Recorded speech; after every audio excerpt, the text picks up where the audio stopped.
halkee ayuu ku dambeeyay aad baan u jacaylkii salaameynaa waare ee dhammaan farxadda ummadda iyo muslimiinta reereynta badan meel bay baliyay sidoo joogaan kalena jebiyey waxaa darbigii leenahay weynaa galab ee wanaagsan jimco wanaagsan dadka jimco Soomaalida mubaarak ahayd ku alxiisadeedii haybsooci jireen maxaa leedahay waa darbiga haybsooca ee beelaha qaar loogu haybsooci jiray si ka duwan sida beelaha kale halkii ayay martay fanaanadii caanka ahayd iyo fanaanadii caanka ahaa kuwa ummadoo dhan kobar iyo sidoo kale jimco mubaarak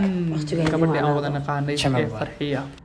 bismillahi raxmaani raxiim aad baan u farxiyo kamid salaameynaa fanaanadii caanka ahayd labadii halkii ayay ku dambeeyeen ugu dambeyntii farxiya maxay fiska halkii ayay ku dambeysay jacaylkoodii ma waxay ku dhex qaboobeen degmada daami ee magaalada hargeysa oo keliya mise wuxuu noqon doonaa jacayl waana oo sidoo kale indhaha dad badan soo jiita si hay mucaashiqiin badani hay ugu dhiiradaan in aynan midabkan takoorka ah amba maxaa la dhahdaa takoorkan foosh xun ee Soomaalidu isku tagoorta hawsan uga sii jirin deegaanada Soomaalida mid kamid ah waxay ahaayeen arooskii uga hadalhaynta badnaa bilihii lasoo dhaafay amba waxaan idhaahdee bishan aan ku jirno bilowgeedii hore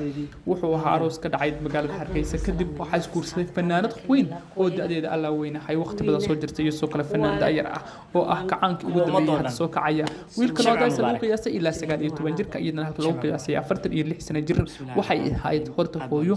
ee wiilkeedii marka dhinaca ka eegno dhinaca kale marka aan ka eegnana waxay ahaayeen muqaacaqashqayn doortay oo u baahneen in laga hadlo arrintooda iyo in la sii xabsoodo amba laga sii hadlo balse waxa wax walba baasay ku soo shubtay amba isbedelay kadib markii ay labada qof kala noqdeen laba qof oo ay markay dhexdeedii joogaan amba dadka reer Hargeysa ay Soomaaliland ay u yaqaaneen inaysan isbaba geynba waa marka ay sheegaan waa sida uu sheegay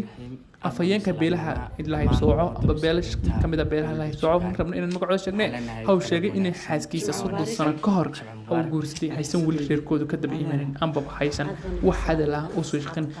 ayna kuwa qaalad hayay yiri isagoo BBC la leeyay in xaaskiisa fido iyo axba loo dhameeyay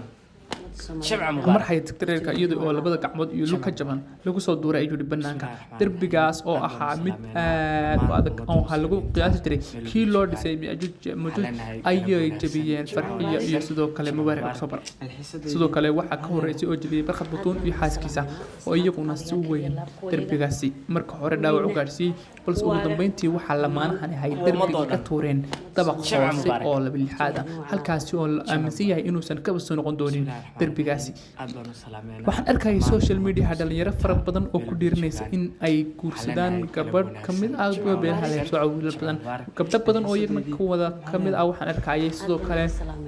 ku dhiirinay inay guursadaan wiil kale oo Soomaaliya halka markii hore hay qofku marka uu qabiilkan ogaado inuusan ka guursan jirinba subxaanallah waa aad wax looga xumaado amba balaga arkaxay taas